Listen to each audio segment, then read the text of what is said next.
I'm Matt. I'm Kerry. We are the Stagmer brothers of Baltimore Knife and Sword. We're going to be building some of your favorite weapons, and some weapons that you've never seen before. This is Man-at-Arms, REFORGED. By far the most requested item in 2018 has been Brisingr from the Eragon Dragon Rider series. Now, yeah, there was a movie made of this, but we're gonna take those images of that sword, shove it to the side. We're gonna start straight from the novels, straight from the source. In fact, there was an entire chapter from the third book in the series that dove in and gave a very detailed description on how this sword was made. We're gonna do our absolute best to follow exactly how that text shows that sword was made and bring to life, for you, Brisingr. To begin making my steel for Brisingr, I have this nice piece of meteorite. I did not find it under a sacred tree, while these are readily available online. This specific example is called Campo meteorite, and it comes from South America, and before that, outer space. It has 6.68% nickel, which is twice as high as modern high nickel steels. The other thing that it has zero carbon in it, but has a lot of cobalt and phosphorus. Cobalt and phosphorus are very bad for steel, so if I were to stretch it out into a bar as is, it will first of all be iron, and second of all will be very bad iron and very bad for a sword. So my strategy is I'm going to heat it up and crush it into very small pieces, releasing some of the phosphorus. After heating the meteor up in the forge, we now move to the power hammer to start crumbling and breaking it up. You'll notice that the majority of the fragments get collected in a tray that we especially built for this process, but some of them, they land on the ground. I'm there to assist to make sure none of our precious material gets lost.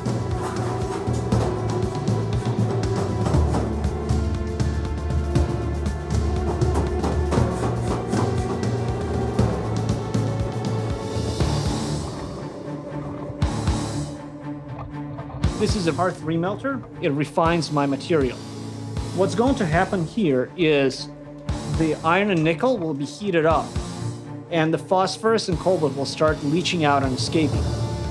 The iron will start picking up carbon from the charcoal that will be burning in here, and it will land as a meteorite-like bloom at the bottom, which will be ready for consolidation and folding.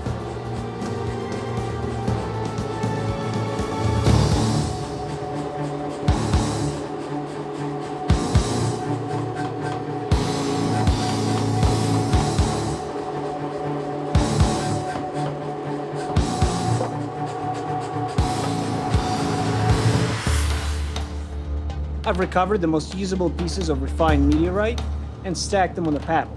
The paddle itself is a piece of meteorite forge welded onto the holding stick. Once all the steel pieces are prepared and stacked, I will apply a wet cloth or a piece of paper around it and some straw ash. The wet cloth and the straw ash have two purposes.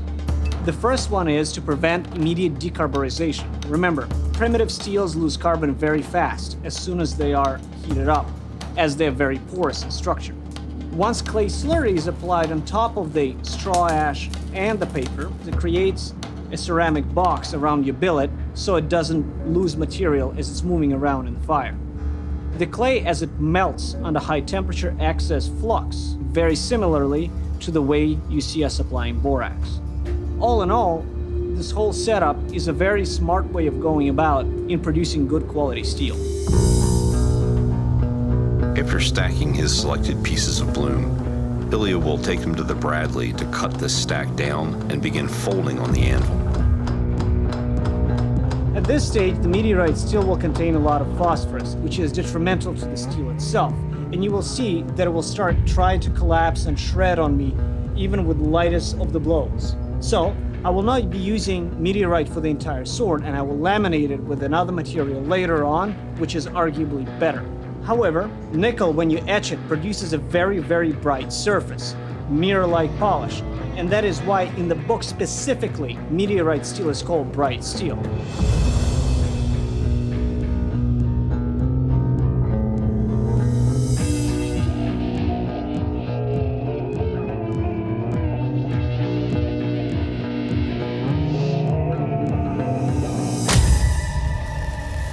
Once the meteorite billet is well on its way, I lay it aside and take a pause. And now I begin working with tamahagani. Remember, in order to get the characteristic pattern that is described in Eragon, I have to use both tamahagani and meteorite together. Tamahagani, the Japanese steel, means jewel steel. It's pretty easy to understand why. Here I have a piece of very high grade tamahagani, and you see the grains are very bright and look like diamonds stuck together. This is perhaps what inspired the term bright steel in the books. Just like the meteorite, tamahagani has to be worked in such a way that you're not polluting your materials with modern steels. So I've prepared a teko. The teko is the holding stick, this much of which is made out of pre-folded tamahagani, and a paddle made again out of tamahagani is welded onto the tip. I've already consolidated and broken some pieces of tamahagani that will be piled on top.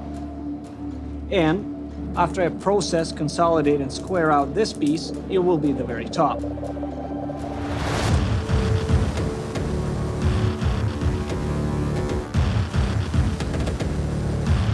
So this is exactly what I was talking about earlier.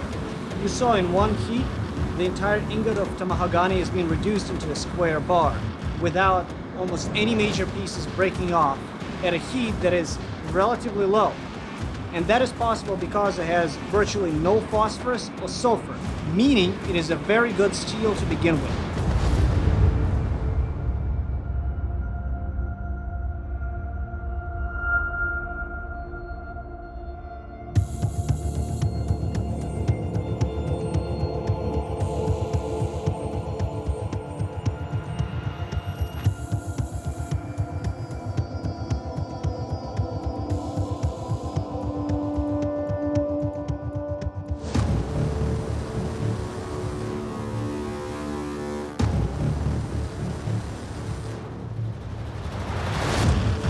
To consolidate our material, we're going to have to do several folds. Underneath the power hammer, Ilya will use a hot cut tool to cut the billet in half, then move to the anvil where I assist him in creating the fold. We will repeat this process several times until the material is ready to be drawn out into a bar.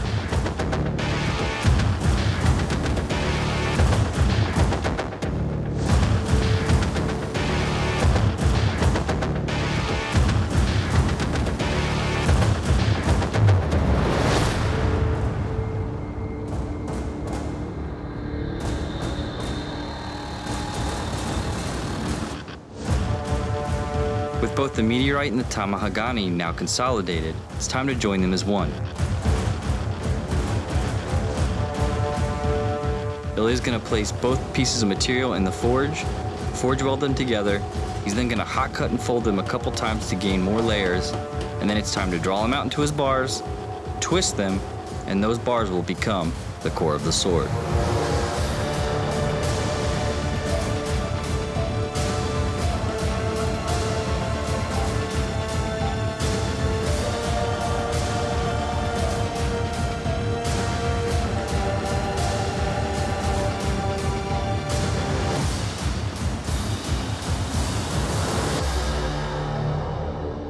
With the desired layer count now achieved, it's time to start drawing out the bars to length, then move to the vise and twist them up. These will become the core.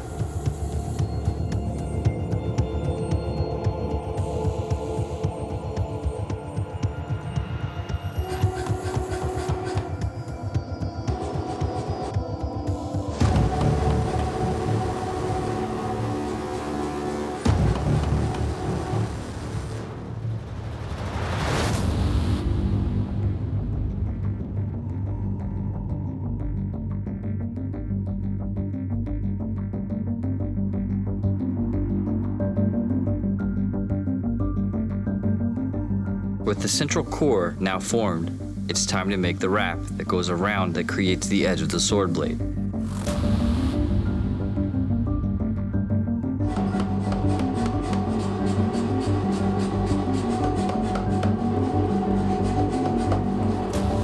After creating his final billet, Ilya now begins to forge out the blade on Brisingr.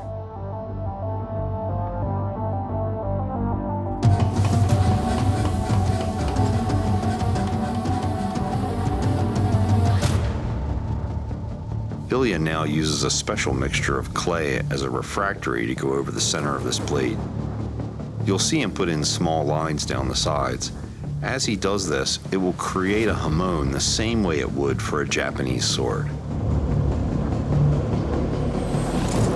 To make both the guard and the pommel, we'll be using some leftover bright steel. Ilya first moves to the power hammer using a series of tools to create his preform.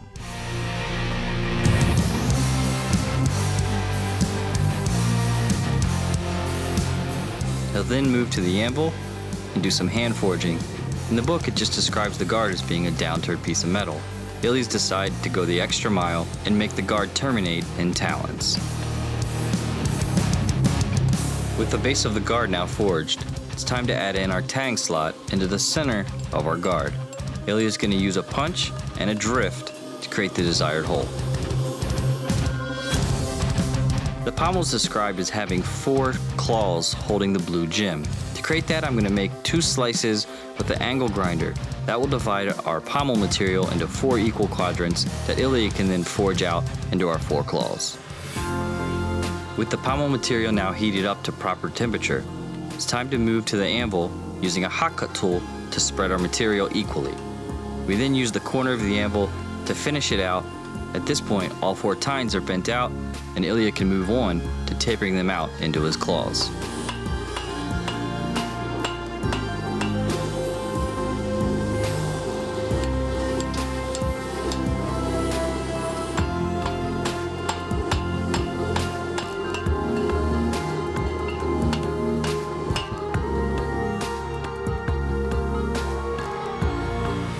All right, Ilya's done a really awesome job forging our guard and our crawl-like pommel. These are pretty much forged to the shape they're gonna be. Just gotta do a little cleanup. And down here on the pommel, I gotta trim this off down to here. Then I'm gonna turn the square into round and do a little bit of figurative grinding as well. And just kinda clean this up, polish it up, and we'll be good to go.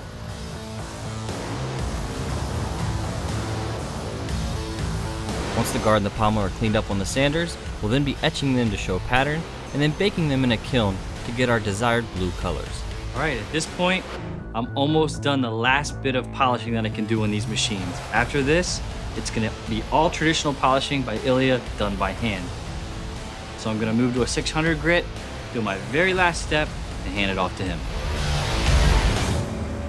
Now that the bulk of the shaping has been done on the electrical grinder, it's time for the hand polishing. I'm going to be doing that in 2 stages.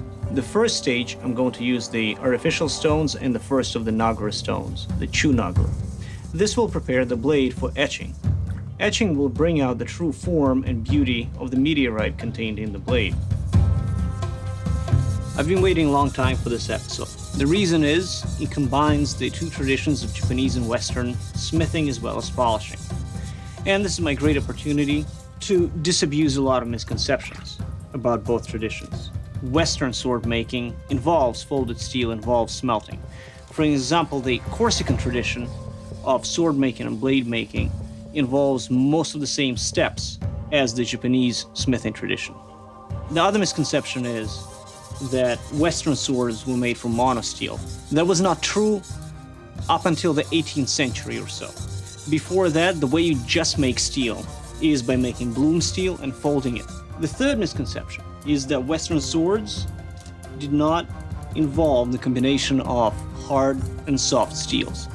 That is not true. If you look at the data, hard steel was welded on as the edges, while the core was made from medium or low carbon steel and maybe iron. Which brings us to the last misconception. Both the Japanese and the Western traditions, up until the 18th century, work with steels that are known as shallow hardening steels, meaning that the steel doesn't harden all the way through. That implies that you always have a hamon. Once I switch to the Nagra stones, I have to adjust my stroking pattern. So instead of back and forth motion, I have to start rocking the blade. Now that Ilya's done the foundation polish on our blade, it's time to do an etch that's gonna bring out the characteristics of the meteorite and the twisted core, and it's gonna start showing the hamon. Then I'll hand it back off to Ilya, and he'll be able to do the final polish. So we're using ferric chloride as our etching solution. It's about a 4-to-1 ratio mixed with water. This is gonna have to probably sit for about 15 minutes. We want a good solid etch to show the pattern, but not so much that it's gonna make it more difficult to polish. Let's go ahead and take a sneak peek. Ooh, that's beautiful. You can see in the center where he has his 3 twisted bars, the pattern's kinda, and then on the outside edge, you can see the hamon already. At this stage, I'm onto the fingerstone polishing. The fingerstone I'm using is Uchigamori Hato, which is a soft, final stone. The paste I'm placing in is very refined grindstone mixed with baking soda. At this stage, the polishing is so fine that any amount of unrestrained water that might be acidic will produce incredible rusting. As you can see, the meteorite is so substantially different in its chemistry from Tamahagani that the etching pattern is much more obvious than the differences between the hard and the soft steels. So even with the fingerstone polishing after the etching, the hamon is less visible than the hada. So I have to pay very careful attention, making it at least somewhat obvious. For the Kanahada Nagui stage, I have here a version of an iron oxide and I have clove oil. So I'm going to mix the clove oil with the iron oxide. Then I'm going to pour boiling water over the blade and start polishing the surface of the sword with the mixture. This will hopefully turn the softer parts of the steel bluish gray while leaving the hamon whiter. So Ilya's brought the pommel for me, the claw, which is going to be holding the gemstone. Our friends at Crystal Fox have supplied us with this very large piece of lapis. It's described in the book as a sapphire, but of course this would be an enormous sapphire. Right now, I'm just doing a test fit, make sure everything's going to work, it's going to hold, then we'll take this back out. It'll be etched, finished, permanently mounted, and then with the handle set on, this will hold the whole sword together, and we'll be ready for demo.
What you want the guys to build, so tell us in the comments below what weapons you want to see next.